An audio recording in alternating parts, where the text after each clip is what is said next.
person over voice. Palakad-lakad ako sa labas ng ER. Hinihintay ko na lumabas ang doktor. Masama ako kay Hailey at aaminin ko iyon.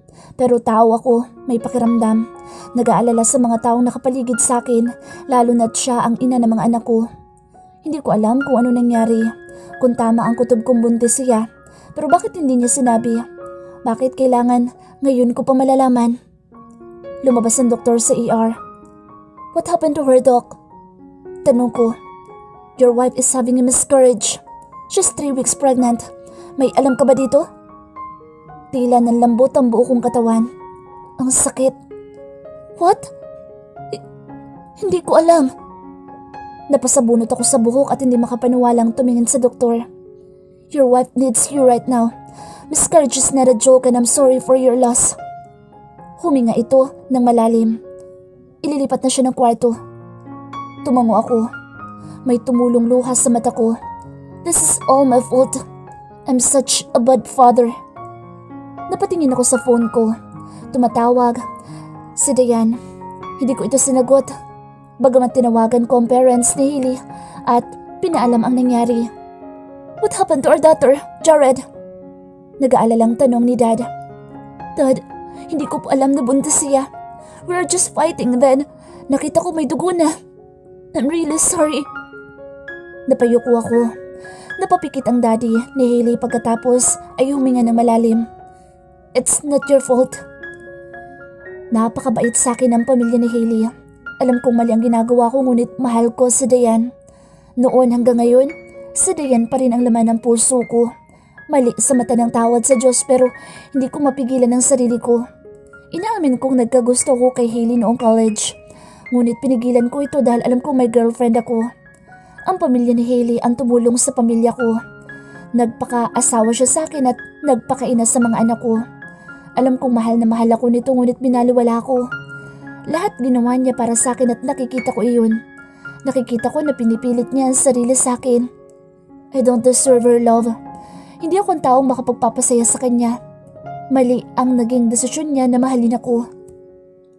Ayoko itong makitang umiiyak ngunit sa 5 taong pagsasama namin, patago niyang itinatago ang emosyon. Hindi nito pinapakita sa mga bata kung gaano kasakit ang mga salitang binibitawan ko sa kanya. Pinauwi muna ako nila Mom para makapagpahinga. Wala ako sa sarili habang papasok sa sala. Nakita ko si Jamie na gumagawa ng kanyang assignment. Sinabi ko pala dito na ako ang magtuturo sa kanya sa assignment niya. Nakalimutan ko na naman. Baby, what are you doing? Bukas na yan. It's okay, Dad. I know you're tired. Ako na lang ang gagawa ng homework ko. And I'm also waiting for Mommy. I can't sleep without her. Sabi ni Jamie. Kung magsalita ito, akala mo'y matanda na. Huminga ako ng malalim. Baby, your mom is in the hospital. Tomorrow pa siya uuwi. Let's just sleep. Tatabi muna ako sa inyo na Jacob. Nakita ko ang pag-aalala sa mukha nito ngunit tumango na lang at niligpit ang gamit niya. Humawak ito sa kamay ko. Alam kong may tanong ito sa isip niya. Ganun naman ang mga bata, di ba? Pero mas pinili niyang manahimik. Akmang patutulugin ko na ito nang tumunog ang phone ko. Diane is calling. Wait me here. I'll just answer this. Tumango si Jamie. Pumunta ako sa labas ng kwarto. Hello? Jared, what happened to Hailey? Nasa ospital daw kayo? Napangiti ako sa boss nito. Halatang nag-aalala kay Hailey. She's in the hospital pero nakauwi na ako sa bahay. Pinagpahinga muna ako nila Dad. What about you? Paano ka nakauwi? Nag-grab na lang ako. Yan ang nagustuhan ko kay Diane. Hindi siya mahirap mahalin. She's caring kahit sa mga taong kagalit niya. Thanks God that you're safe. Sige na matulog ka na. I love you. I love you too. I'll see you, Tom. Hindi ako sumagot dito. Sabi ng doktor, kailangan ako ni Hailey ngayon. Bilang asawa nito, sa papel, I need to help her moving on. Kahit naman ako, masakit para sa akin ang nangyari. Ni minsan hindi pumasok sa isip ko na idamay ang mga bata sa galit ko kay Hailey. Nilagay ko sa bulsa ang phone ko at bumalik sa kwarto ng mga bata. Nakita ko silang mahimbing nang natutulog. Kanina sa crib, natutulog si Jacob. Inilipat ko lang ito sa kama para madali kong mapatahan kapag umiyak. Tinitigan ko sila. Napangiti ako nang yumakap si Jamie sa kapatid. Being a father of Jamie and Jacob is the best part of my life na hindi ko pinagsisisihan. Hailey's personal voice. Dahan-dahan kong iminulat ang mga mata ko. Masakit ang likod ko. Tila isang buong araw ako nakahiga. Tumingin ako sa paligid. Nakita kong natutulog si Jared sa gilid ko. It's already 3:30 p.m. Hindi ito pumasok sa trabaho para bantayan ako. Napatitig ako sa maamong mukha nito. Wala na yung Jared na kilala ko noon. Nabalutan na ito ng galit at sakit nang dahil sa akin. Bakit ko siya sinasaktan? Gusto niya lang namang mahalin ang babaeng nilayo ko sa kanya. Sakit lang kasi ako yung naging third wheel sa love story nila. You're awake. Tatawag ako ng doktor. Nag-aalalang sabi niya. No need. Pahingi na lang ng water please. Sure ka? Tanong niya. Halatang wala pa itong tulog. Here, ubusin mo yan. Thank you. Pasasalamat ko. Hailey, may kailangan kang malaman. Malungkot nitong sabi. Nagtataka akong tumingin dito. Bakit? Wala akong idea sa nangyari. Ang alam ko lang, nahihilo ako at nawala ng malay. What happened, Jared? You were 3 weeks pregnant. We lost the baby. Napaawang ang bibig ko. Hindi makapaniwala sa sinabi nito. I'm sorry. Nagsimula nang tumulo ang luha ko. Gusto ko munang mapag-isa, Jared. But, please, hayaan mo muna ako. Tumango ito at lumabas ng kwarto. Hinawakan ko ang tiyan ko. My baby, bakit kailangan madamay ka pa? Sakit. Hindi man lang kita naramdaman. Umiiyak na sabi ko. Ilang minuto din akong umiyak hanggang sa napagod at nakatulog. You should eat a lot of fruits, anak. Kailangan mo magpalakas. Hinihintay ka na ng mga apo ko. Huminga ako ng malalim. Mom, Dad, napatingin sila sa akin. Totoo po yung sinabi kong gusto ko nang makipaghiwalay kay Jared. Are you crazy, Hailey? Nag-away lang kayo. Part ng relationship yan. Kapag okay ka na, think again. Kalmadong saad ni Daddy. No need, Dad. Hindi ko na po mahal si Jared. Desisyon ko po ito. Walang kinalaman si Jared dito. Umiiyak na sabi ko. Huminga ito ng malalim. Paano mga bata? Lalaki silang walang buong pamilya. We can be parents kahit nahiwalay kami. Gusto ko lang din munang makahinga. Alam kong mali na nagmadali ako. Hindi ko naman maibabalik ang nakaraan pero may pag-asa pa akong itama ang lahat. Fine, it's your life. Siguraduhin niyo lang na hindi makakaapekto sa mga bata ang desisyon niyo.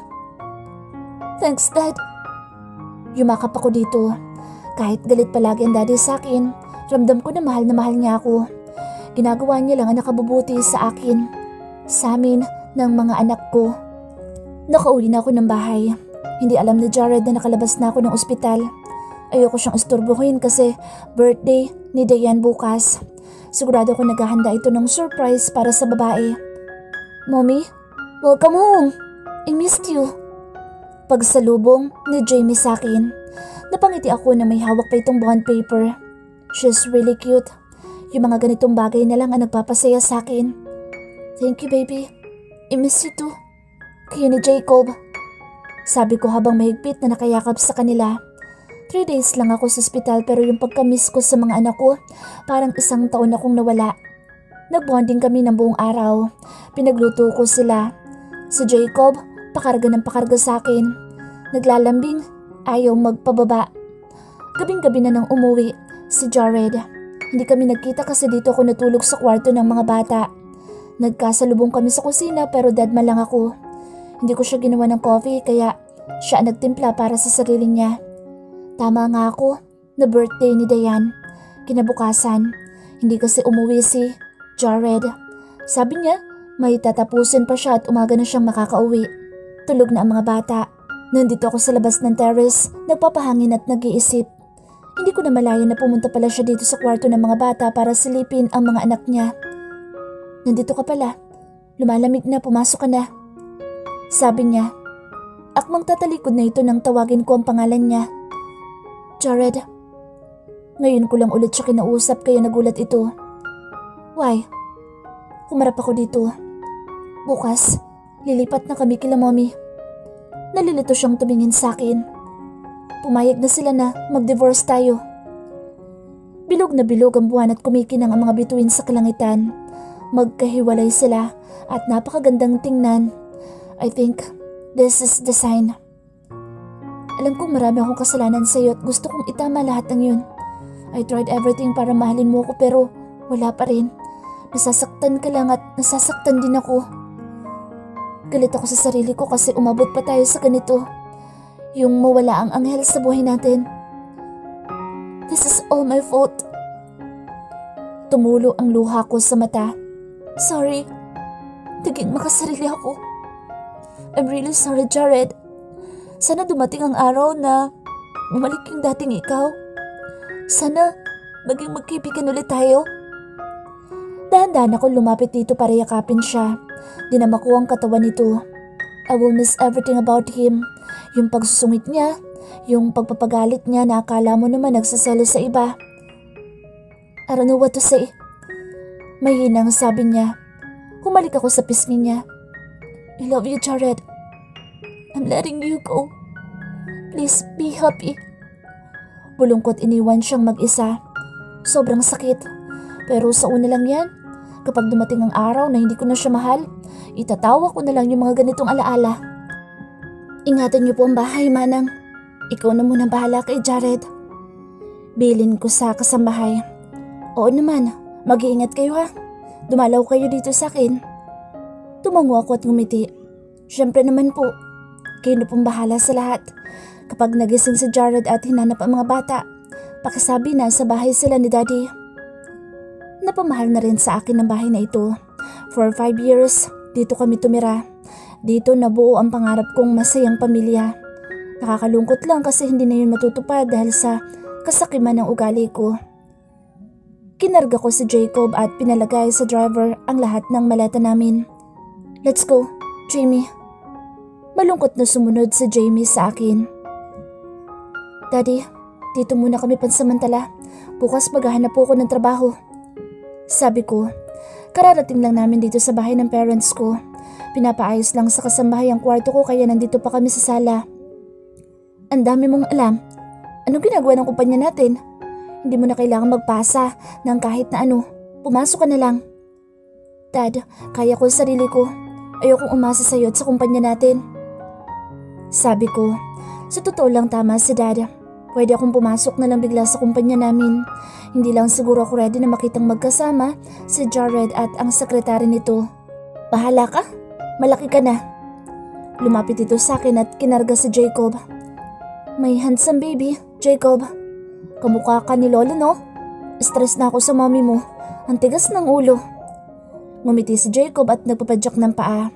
Ang swerte ko sa parents ko. Mahal na mahal nila ang mga anak ko. Mommy, where are you going? Tanong ni Jamie. Nilagyan ko ng gatas ang baso niya. I have a work interview. Pray for me, okay? Ngumiti ito at tumango. Nakabihis na ako dahil after ng breakfast ay aalis na ako. Good morning everyone! Bati ni Dad. Mukhang maganda rin ang gising nito kaya natawa kami ni Jamie. Kailan ko ba naramdaman ang ganitong saya? Kapag sa bahay kasi, seryoso kami.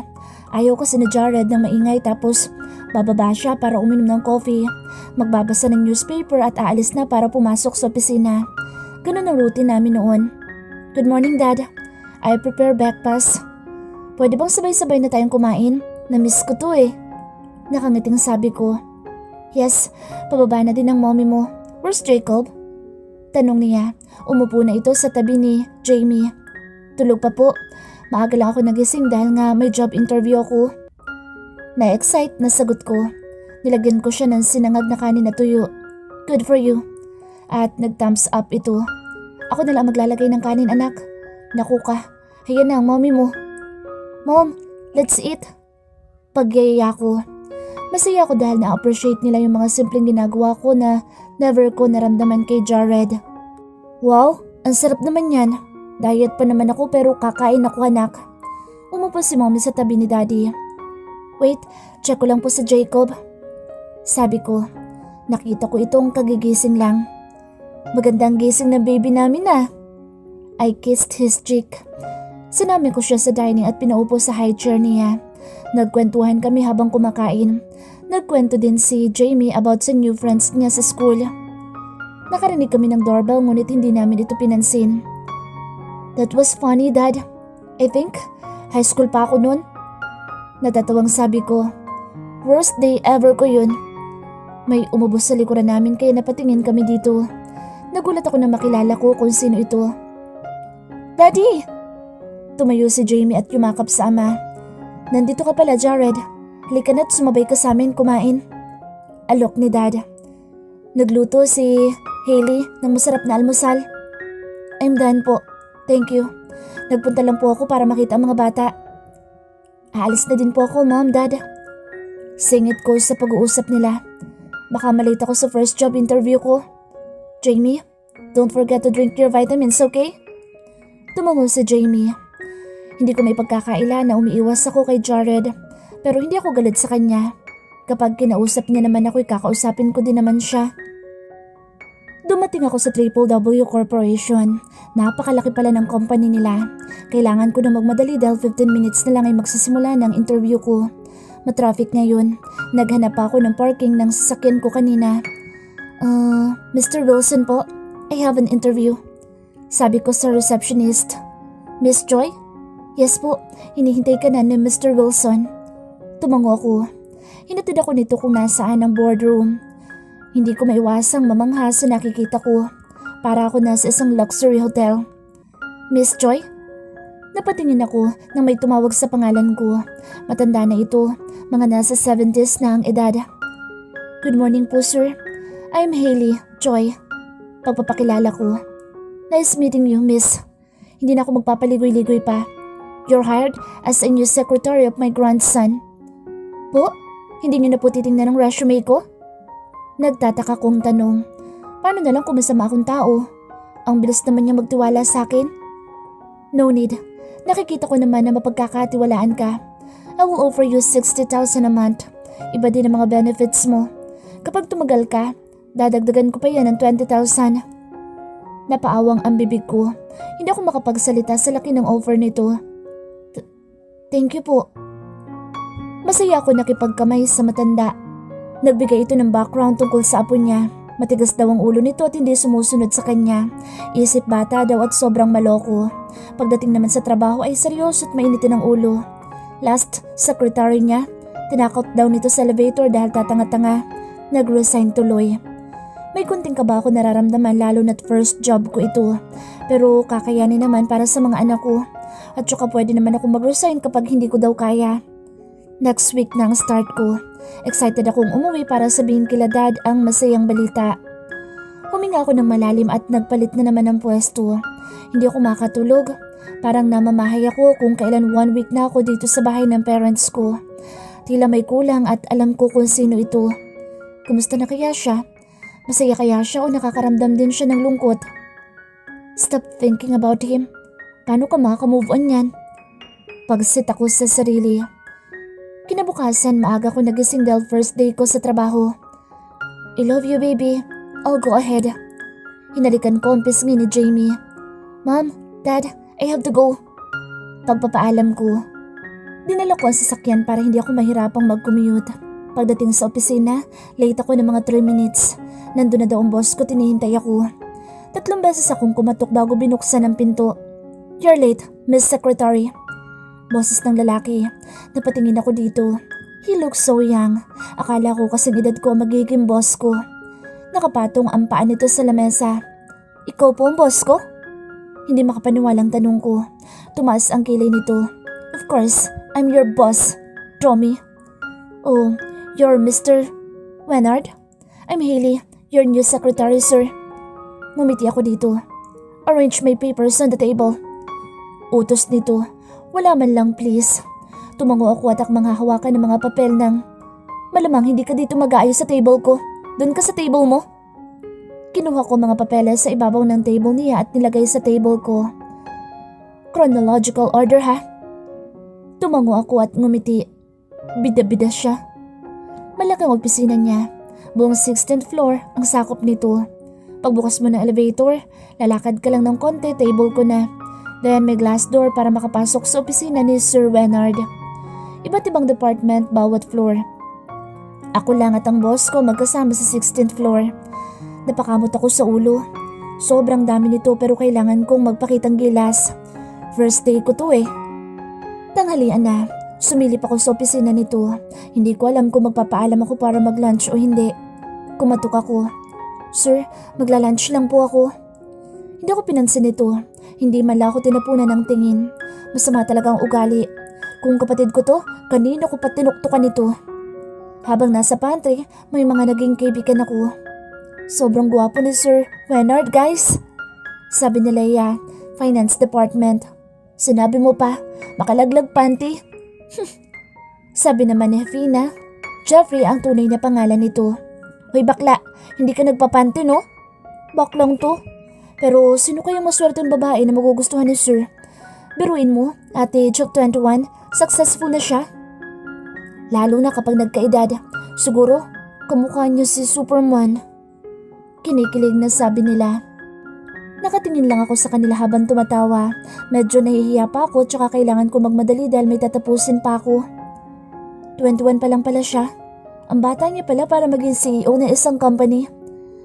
Matalino si Sir Wenard. At saka ang main reason talaga ay tumatanda na ang lolo niya. Siya na lang ang inaasahan ng company nila. Pero wag ka, sobrang babaero yan si Sir. Tsaka, live a life to the fullest. Yeah, alam ko yan. Last time nakita ko yan sa isang sikat na bar. Kasama isang beauty queen. Grabe, ang wild nila. Binatukan siya ni Rai, isa sa treasury department. Tumawa kaming lahat. Kabastusan mo din. Hilitita, may bago tayong kasama oh. Tinuro ako. Ikaw, nagugwapuhan ka ba kay Sir Wenard? Napatingin silang lahat sa akin. Halatang naghihintay ng sagot ko. I have to go. 1 PM na pala. Mag-usap na lang ulit tayo bukas. Sabi ko't nagpaalam sa kanila.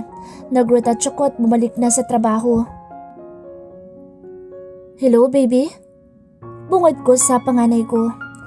Are you going home na? Tanong nito. Napatingin ako sa orasan. 7 PM na pala. Hanggang 6 PM lang kami. Hindi ko na malaya ng oras. In fairness sa boss ko, hindi ito pala utos. Hindi ako tinawag ng buong araw kaya malaya kong ginawa ang pinagagawa niya. I'm going home na. Sumilip ako sa office nito. Nandun pa din siya. I'll say goodbye lang to my boss. See you later. At nilagay sa bag ang phone ko. Sir, tapos na po ako. Saan ko po ito ilalagay? You're done? Chronological order? Hindi makapaniwalang tanong nito. Tumango naman ako. Patapon na lang. What? Hindi mo ako narinig? Patapon kasi kalat lang yan. Pero, okay po. Tumalikod ako. Inis na inis ako dito. Itatapon lang ang isang buong araw kong pinaghirapan. Napailamos ako sa muka. Labag man sa loob ko pero sinunod kong utos nito. Naiinis kong niligpit ang gamit ko. Hindi na ako nagpaalam kasi baka matiris ko lang siya. It's been a tiring day. I miss my kids. Jared's Silver Voice. Napabangon ako at tumingin sa paligid. It's been 1 week na akong ganito. Hindi makatulog na maayos. Parang may kulang sa akin at alam kong mga anak ko iyon. I need to see them tomorrow. Napahilamos ako sa muka. Bakit ko ba lagi napapanaginipan ng paalam ni Hailey? I should be happy dahil kapag tuluyan na kaming nag-divorce, malaya na kami ni Diane. Pinilit ko ulit makatulog at inalis sa isipan ng lahat. Kinabukasan, magkape ka muna, Jared. Napatingin ako kay Manang. Ganitong oras nag-breakfast na mga anak ko. May nakahanda na rin akong kape na gawa ni Hailey. Ngumiti ako at tinikman ng kape. Napaubo ako. Sige Manang, nagmamadali na ako. Sa office na lang ako magko-coffee. Ang pait ng tinimpla ni Manang. Hindi ko ito gusto. Good morning. Humalik si Dayan sa pisngi ko. Bad morning? Nope, kulang lang ako sa tulog. But I'm okay. Nakita na kita eh. Namula ang pisngi nito. Dayan, is the woman that I love. Mula noon hanggang ngayon. Bumabawi kasi hindi nakapunta sa birthday ko last week. Natatawa niyang sabi. But thank you for the flowers. I really appreciate it. Last week ang birthday nito. Gusto ko sana siyang surprisahin ngunit marami akong tinapos dito sa opisina. Hanggang sa dito na ako nakatulog. Akmang hahalikan ako nito nang mag-ring ang phone ko. Hello baby? Daddy, I missed you. Can you visit me after your working hours? Paglalambing ni Jamie. Binigyan ko siya ng phone para may kontak kami sa isa't isa. Last time kasi ay sa phone ako ni Hailey tumatawag. Oo naman. You want pasalubong? I'll buy you and Jacob. Donut, spaghetti and pancake. Okay, I'll see you later. I love you. Pagpapaalam ko. Umupo ako sa swivel chair ko at ginawa ang dapat gawin. Pumirma ng sandamakmak na papeles at kontrata. Coffee, sabi ni Dayan at kinindatan ako. Hindi kami makapag-moment kapag nandito sa office. We're so busy. Minsan hindi na ako nakakakain ng tanghalian. Kapag uwian naman, hinahatid ko siya sa condo niya bago ako umuwi ng bahay. Minsan, nagstay ako doon for hours at doon na rin ako kumakain ng dinner. Paulit-ulit lang ginagawa ko araw-araw. Nakakasawa pero ganun talaga ang buhay. Ang mga anak ko ang stress reliever ko but sad to say, tulog na sila kapag dumarating ako. I need to go. Magkikita kami ng mga friends ko. Humalik ito sa labi ko. Aalis na din ako. Dadaan pa ako sa mga bata. Tumango ito. Alam niya na magdi-divorce na kami ni Hailey. Masaya ko itong binalita sa kanya. For now, tiis-tiis lang muna kapag okay na ang lahat. Yayayain ko na rin siyang magpakasal. Bahala na si Hailey kung anong gusto niyang gawin sa buhay niya. Basta maalagaan niyang mabuti ang mga bata ay okay na ako dun. Bumili ako ng pasalubong for my kids. Nakapag-usap na rin kami tungkol sa mga bata. Hahayaan niya akong dumalaw kung kailan ko gusto.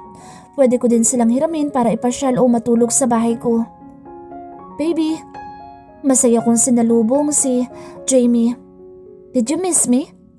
Mahigpit itong yumakap sa akin. Yes, Dad. I missed you so much. Here's my pasalubong. Inabot ko sa kanya ang dala ko. Where's Jacob? He's with Lolo. Bumungad ang ama ni Hailey sa harapan ko kaya naglas ako dito. Good evening po. Pwede ko po bang kargahin si Jacob? Oo naman. Walang bukang bibigyan kundi Didi. Kapag wala naman si Hailey, Mimi. Napatingin ako dito. Wala si Hailey? Di ba siya nagbabantay sa mga bata? Ano na naman kayang ginagawa nito?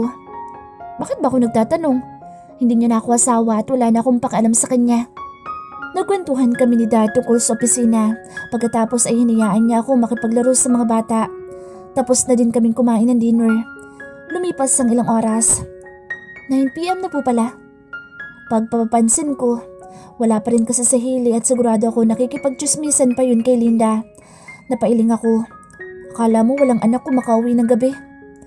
Naku, 9 PM na pala. Pauwi na din yun si Hailey. Nag-overtime na naman siguro. Po? Nag-overtime? Tumango si Dad. May trabaho na si Hailey sa Triple W Corporation. Akala ko'y alam mo. Bakit po hindi sa company natin? Nalilito kong tanong. Ewan ko ba doon pero natutuwa ako. Hindi na siya umaasa sa amin ng mommy niya. May sarili na itong desisyon at nang dahil yun sa tulong mo, Jared.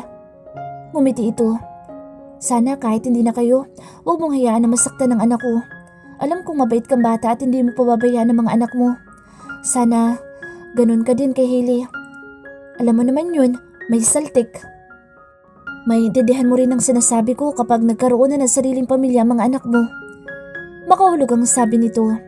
Siyempre, we want the best man or woman for our children. Hindi natin hahayaan na masaktan sila. I know, Dad. Kaya I'm very thankful to you. Hindi ko makakalimutan ang mga ginawa mo para sa akin. Sabi ko bago huminga ng malalim. Kailangan ko na rin pong umalis. Mag-iingat ka. Ang bilin ko sa iyo ha. Ngumiti ito sa akin.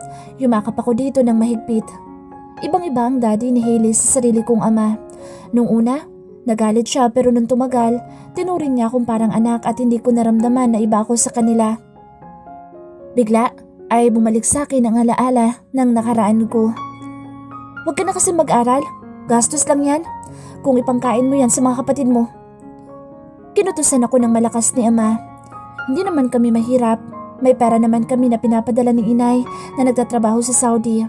Kaya lang kasi itong si ama, pinangiinom at pinangsusugal ang mga panggastos dito sa bahay. Yung sinasabi niyang kapatid ko, na totally kapatid ko. Anak niyo yun sa pagkabinata na pinaako niya kay inay. Bigay naman ito ni inay at saka tinitipid ko naman po. Sumasagot ka pa? Akmang susuntukin ako nito nang may kumatok sa pinto. Hindi pa tayo tapos. Binuksan ni ama ang pinto. Sino ka? Nakabuntis ang anak niyo. Kailangan niyang panagutan ng anak ko. Langya kang bata ka? Sinuntok ako ni ama sa muka. Yan ba yung makakapagtapos? Nakabuntis? Hasan ang yabang mo ngayon? Hindi ka na nahiya sa inay mo? Tama na po. Pagmamakaawa ko. Stop that! Anak mo yan. Maotoridad na sabi ng daddy ni Hailey. Tumawa ito ng mahina. Hindi ko ito anak. Nangyang ito, dapat una palang binenta ko na ito sa sindikato eh. E di nagkapera pa sana ako. Then, how much? Walang sabi-sabing tanong nito. Napatingin kami sa kanya. Niloloko mo ba ako? Sige, 100,000. Sayong-sayo na ito. Wala na itong halaga sa akin. Napaiyak ako sa sinabi niya. Hindi ko akalain ng 100,000 lang ang halaga ko pagkatapos ng lahat ng sakripisyo ko sa pamilyang ito. Dapat last year pa ako nakapagtapos sa pag-aaral ngunit huminto ako ng 1 taon dahil nagastos nito ang tuition na pinadala ni inay. Nabibigla ka lang. Then, I'll give you 200,000. I can't believe na sa ganung halaga mo lang ibebenta ang anak mo. Hindi ka dapat tinuturing na ama. Let's go. Kahit masakit sa loob ko, sumunod ako sa daddy ni Hailey. They will only see how important you are when you are gone. Makahulog ang sabi nito. Binigyan niya ako ng kondo. Sagot nito ang lahat ng gustusin ko. Ang hiling lang nito ay pakasalan ng anak niya na si Hailey.